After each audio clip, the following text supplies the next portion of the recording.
ও বাপজিরা, ভাইরা, আমার মা বোনেরা, তবে মনে রাখেন, জেনে রাখেন, দয়ার নবী রহমাতাল লিল আলামিন আকা মুস্তাফা সাল্লাল্লাহু আলাইহি ওয়াসাল্লাম হযরতে আমিরে হামজা রাদিয়াল্লাহু আনহু, আমিরে হামজা তখন রাদিয়াল্লাহু তাআলা আনহু নয়, হযরত নয়, নবী আমার চাচার বাড়ি থেকে সকাল বেলায় কাবা শরীফের দিকে মিসওয়াক করতে করতে গেলেন। আর কাবা শরীফের সংলগ্নে কাবা শরীফ লাগোয়া বেঞ্চি ছিল, সেই বেঞ্চিতে আবু জেহেল, উতবা, শৈবা, আবু লাহাবেরা বসেছিল। আমার দয়ার নবী রহমাতুল লিল আলামিনকে দেখে আবু জেহেলেরা গালিগালাজ করতে লাগলো, অশ্লীল ভাষা বলতে লাগলো। দয়ার নবী তাদের কথাতে কোনো উত্তর দিলেন না বলে আবু জেহেলেরা কিছু নবীর উপরে ধুলোবালি ছিটিয়ে দিল। আমার আকা মুস্তাফা তবুও কিছু বললেন না। শেষ বেলাতে দেখা গেল, ও মুসলমানেরা গো, আবু জেহেল দেখলো একে অন্যায় কথা বলছি তাও কিছু বলে না, গালিগালাজ করছি তাও কিছু বলে না, অশ্লীল ভাষা বলছি তাও কিছু বলে না। একটা কাজ করা যাক, কি বলে, তার মাথার উপরে একটা পাথর মারা হোক, জোরে জোরে পাথরের আঘাত করা হোক। এই বলে আবু জেহেল একটা পাথর উঠালো, আর আবু জেহেলের পাথরটা দয়ার নবীর মস্তকে লাগলো। সুবহানাল্লাহ। যেমনই আবু জেহেলের পাথরটা আমার দয়ার নবী মুস্তাফার মস্তকে লেগে গেল, নূরের নবীর মস্তক খানা কেটে যেন রক্ত গড়তে লাগলো। জোরে বলুন। ডান দিক থেকে সুবহানাল্লাহর আওয়াজ আসে, বাম দিক থেকে চুপ কেন আছেন? ও বাপজিরা, ভাইরা, আমার মা বোনেরা, সারা রাত হবে না, একটা বা 1.5 ঘন্টার জন্য আপনারা বসে আছেন, একটু মহব্বত দিয়ে থাকবেন। একবার সুবহানাল্লাহ বলে 90টি নেকি পাবেন। আবু জেহেলের পাথরে চোট লাগলো, রক্ত গড়তে লাগলো। কাবার সংলগ্নে একটা বাড়ি ছিল, সেই বাড়ির কোঠার জানলার দিকে তাক বসে একটা মহিলা তাকিয়ে দেখছে। মহিলাটা পুরো দৃশ্যটা দেখলো, আর মহিলাটা মনে মনে চিন্তা করলো, সন্ধ্যা নাগাদ আমিরে হামজা বন শিকার করতে গেছে, তার বাড়ি থেকে বুঝি ওই মুহাম্মদ ইবনে আব্দুল্লাহ এদিকে এসেছে। তো দেখি আমিরে হামজা, সুবহানাল্লাহ, সন্ধ্যা নাগাদ এইদিকে আসবে, তখন আমি আমিরে হামজাকে দেখতে পেলে পুরো ঘটনাটা বলবো। এই কথাবার্তা হয়ে গেল। নূরের নবী আমার রক্ত মাখা শরীর নিয়ে চাচার বাড়ি চলে গেলেন। সন্ধ্যা নাগাদ আমিরে হামজা বন শিকার করে আসছে কাবা শরীফের কাছে, কিন্তু মহিলাটা সব কথা ব্যক্ত করে দিল। বাবা, আমি নিজে চোখে দেখলাম ওই মুহাম্মদ ইবনে আব্দুল্লাহকে পাথরের আঘাত করলো গো, বড় চোট মারলো গো। চোটটা দেখার পরে বড় কষ্ট পেলাম। আমার মুহাম্মদ ইবনে আব্দুল্লাহকে মারা দেখে আমি একজন সাধারণ মহিলা, আমার চোখে পানি চলে এলো। তবে বাবা, আবু জেহেলের বিরুদ্ধে কিছু করতে পারো তো করো। এই কথাটা শোনা মাত্র আমিরে হামজা বলল, বাস আর কিছু আপনাকে বলতে হবে না। ওগো আমার মুস্তাফা দরদি, ওগো আমার মুস্তাফার প্রেমিকা, আপনি থাকেন, আমি দেখছি। এই বলে আবু জেহেলের কাছে গেল আর বলল, আবু জেহেল বলল, হ্যাঁ এসেছো? আমিরে হামজা বলল, হ্যাঁ এসেছি। খবর? বলে, আজকে মুস্তাফা এসেছিল, গালিগালাজ করলাম, কোন উত্তর দিল না। বহুত কথা বললাম, কোন উত্তর দিল না। ধুলোবালি ছিটালাম, তাও কিছু বলল না। পায়ে পা চাপিয়ে ঝগড়া করার ইচ্ছা করলাম, কিন্তু সে কিছু বলল না। কি করেছো? আবু জেহেল নিজে নিজে বলতে লেগেছে, দলের লোক তো আমিরে হামজা, বলে একটা পাথর মেরেছি, রক্ত জর্জর করে ঝরতে লেগেছে, তখনই পালিয়ে গেল। সেই সময় সেই অবস্থায় আমিরে হামজার খাপে তারওয়াল ছিল, তারওয়াল কানা বের করে বলল, শোনো শোনো, আজ থেকে তুমি জেনে রেখে দাও, আমি তোমার দলে আর নাই। তুমি আমার এতিম ভাতিজাটাকে, ইয়াসির ভাতিজাটাকে তারা তখন এতিম জানতো, কিন্তু আমার নবী এতিম নয়, বরং এতিমের সর্দার। ও মুসলমানের আগো, হযরতে আমিরে হামজা বলল, আবু জেহেল, তুমি আমার মুস্তাফাকে শুনলাম নাকি যখন পাথরে মেরে রক্তপাত করে দিয়েছো, তারওয়াল কানা উঠি আবু জেহেলের মাথাতে একটা চোট মারল, বলল খুন কা বদলা খুন হতা হয়। ভাতিজাকে মেরেছো, চাচা তার বদলা নিল। আজ থেকে তোমার খাতা থেকে আমার নাম কাটিয়ে দাও, আজ থেকে আমি মুস্তাফার দলে শামিল হয়ে গেলাম। বলুন আলহামদুলিল্লাহ। মহব্বতে বলেন বেরাদারানে ইসলাম। ঝট করে আপনাকে সারাংশটা বুঝিয়ে দেয়। আমিরে হামজা বাড়ি চলে গেলেন, আর বাড়ি গিয়ে সুবহানাল্লাহ দেখছে তিনার বাড়িতে আমার মুস্তাফা রক্ত মাখা শরীর নিয়ে বসে। চাচা যাওয়া মাত্র বলল, বাপ তোমাকে যে মেরেছে তার বদলা নিয়েছি, এই দেখো তারওয়ালের রক্ত মেখে নিয়ে এসেছি। আমার দয়ার নবী মাথা উঠিয়ে বললেন, চাচা এটা কার রক্ত? বলে আবু জেহেলের। তোমাকে বলে পাথরে মেরে রক্ত বের করে দিয়েছে, কোন জায়গায় মেরেছে দেখি। আমার দয়ার নবী কত বড় মায়ার নবী গো। নবী বললেন, চাচা ও আমাকে মেরেছে,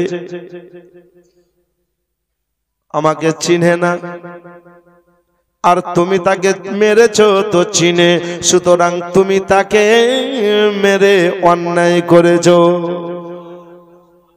কত দরদি নবী। নবীর মুখে হাসি দেখতে না পেয়ে বললে, বাবা এমন কি কাজ করলে তোমার মুখে হাসি দেখবো, আনন্দ দেখবো?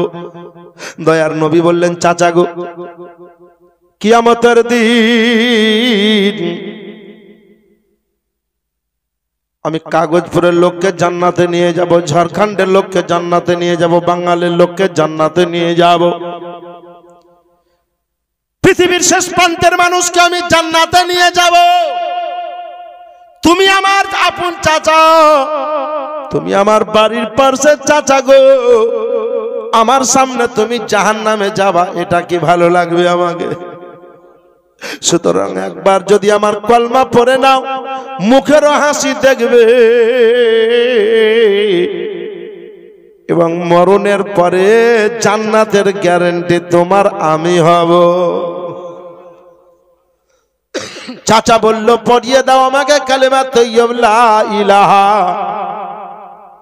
ইল্লাল্লাহু মুহাম্মাদুর রাসূলুল্লাহ।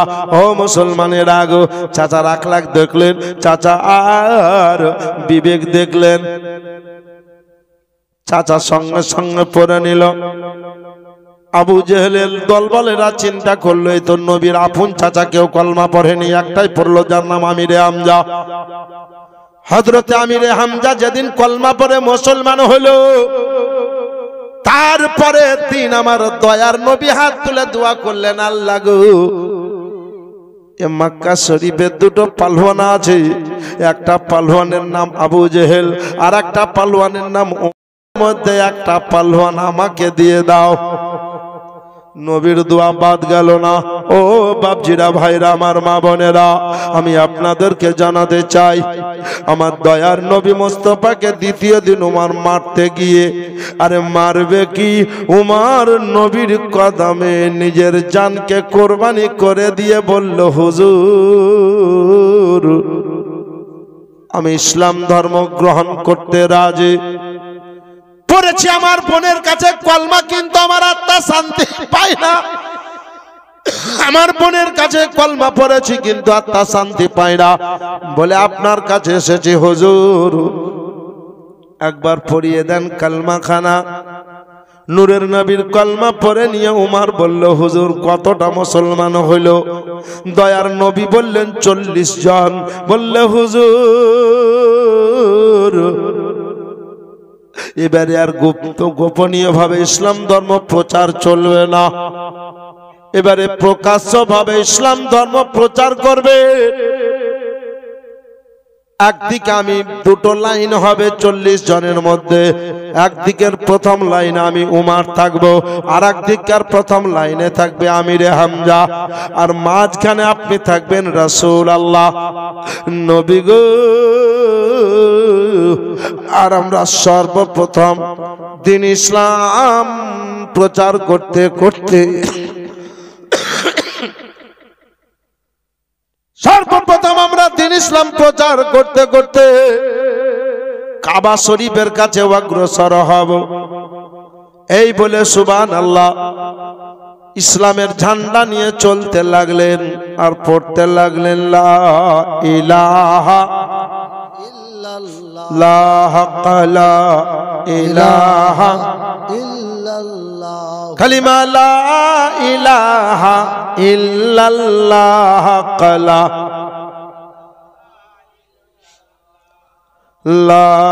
ইলাহা ইল্লাল্লাহ। ওই না টিকিট কাটু নূর নবীর সভাতে, রেখে দাও গো ও অন্তরের ভিতরে। ওই না টিকিট কাটু নূর নবীর দ্বারে, রেখে দাও গো অন্তরের ভিতরে। নইলে টিকিট চোরা আসছে ভাইরে, নইলে টিকিট চোরা আসছে ভাইরে, নাম তারিবলি শয়তান চিবিল্লাহ, পরলা ইলাহা, জোরে জোরে লা ইলাহা, লা ইলাহা ইল্লাল্লাহ, কালা ওয়ান্না হাসান হোসেন এই দুই ভাই টিকিট মাস্টার,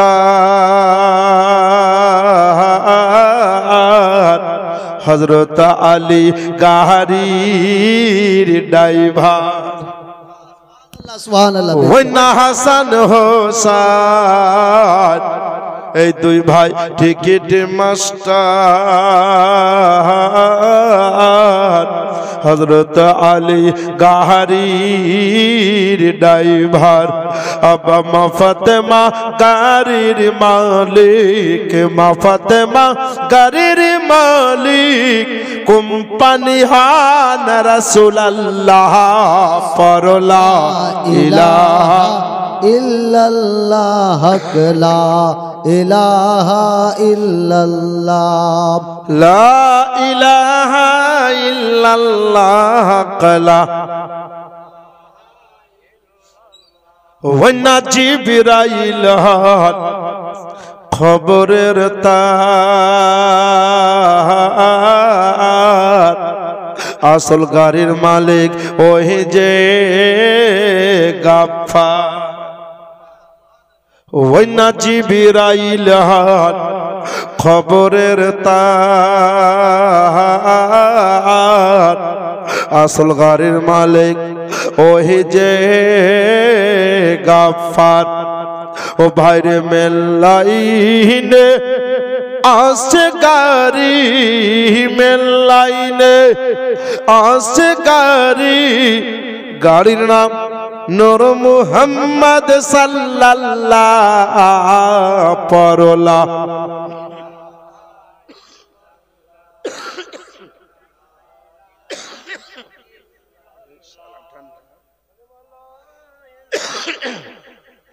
ইল্লাল্লাহু মুহাম্মাদুর রাসূলুল্লাহ। আল্লাহুম্মা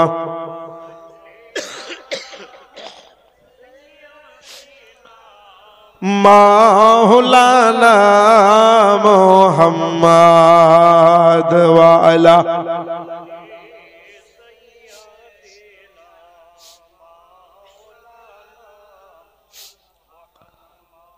ওয়া আলা আলি সাইয়্যিদিনা।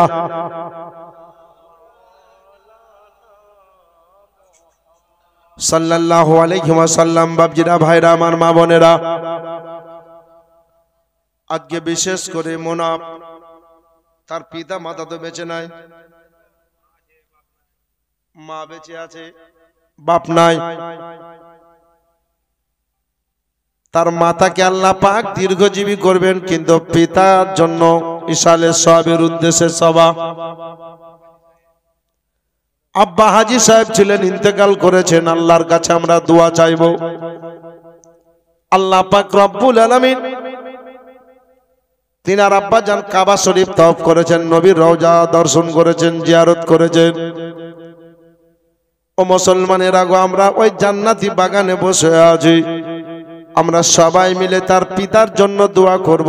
আত্মীয় স্বজন, দাদা দাদি, নানা নানি, যারা সুবহানাল্লাহ দুনিয়া থেকে চলে গেছে, তাদের জন্য আমরা দোয়া করব। আল্লাহ পাক রব্বুল আলামিন তিনাদের জীবনের সমস্ত গুনাহ খাতাকে মাফ করে কবরকে যাতে জান্নাতের বাগান বানিয়ে দেন। বলুন আল্লাহুম্মা আমিন।